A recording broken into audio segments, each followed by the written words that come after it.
Alright, you must be itching to get hacking, so let's get hacking. For this section, we're going to be using a target called Metasploitable2.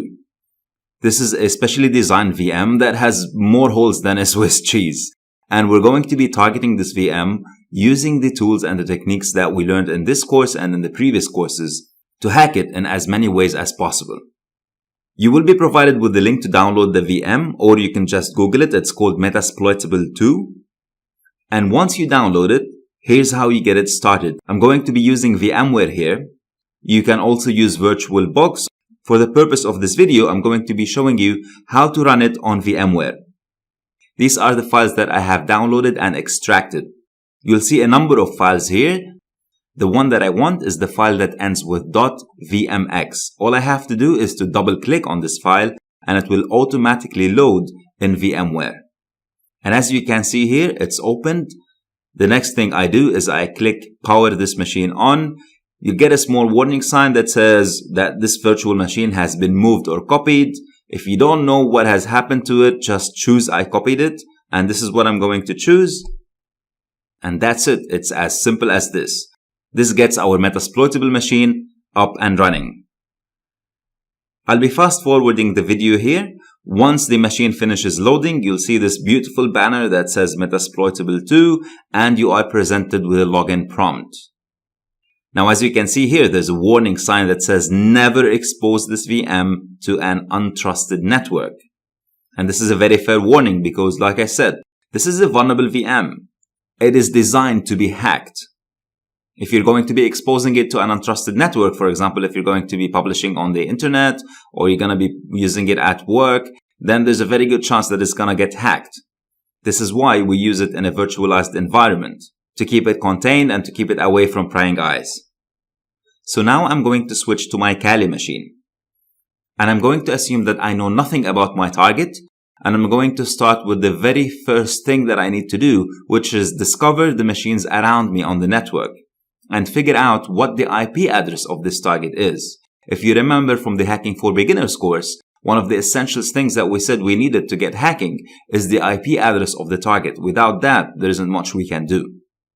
And the first tool that I'm going to be introducing to here is called NetDiscover. This is a tool that we use to discover what hosts are live on a network range. So I'm just going to run NetDiscover -h for help. And as you can see, the -r option here specifies the range that I want to scan. So even though this is a completely new tool to you, you can now immediately recognize the format of the tool usage. It's very similar to previous commands that we've seen. It's the name of the tool or the name of the program, -h or -r or -whatever, which is the option that we want to present to the tool. Now the question is, what is the range that I want to scan? I'm going to assume that my target VM is within the same range of my Kali VM. So we're both on the same network. And for me to figure out what the range that I am on is, I use one of the commands that we've already seen, which is the ifconfig. And as you can see here, my IP address is 192.168.190.144, which means that the range that I want to discover is 192.168.190.0 all the way to 255. So I'm going to introduce this to my NetDiscover tool and I'm going to say NetDiscover -r for range and then 192.168.190.144/24. /24 means scan the entire range from 0 to 255. I could have also said 192.168.190.0 as you can see here. So I made a slight mistake and I put 144, but the tool accepted it anyway.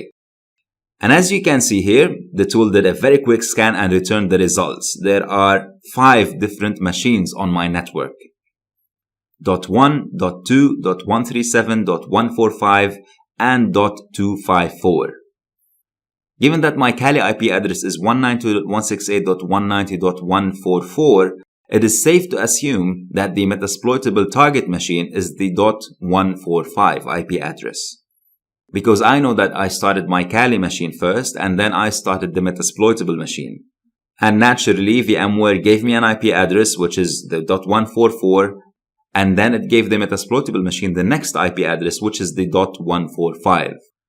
And as you can see here, the tool also tells us the make or the vendor of the machine that I'm targeting. And here it's highlighted as VMware. So I know this is another virtual machine. Now, obviously, I can cheat a little bit here and I can go and double check.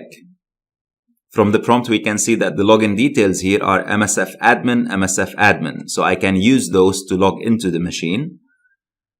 And I can run the ifconfig command again. And here we go. Here's the IP address 192.168.190.145. So to me, this is going to be the IP address that I'm going to be targeting in the next videos. To you, obviously, it's going to be something different. So go ahead, download the Metasploitable machine, get it up and running, figure out what the IP address is, and then let's get hacking.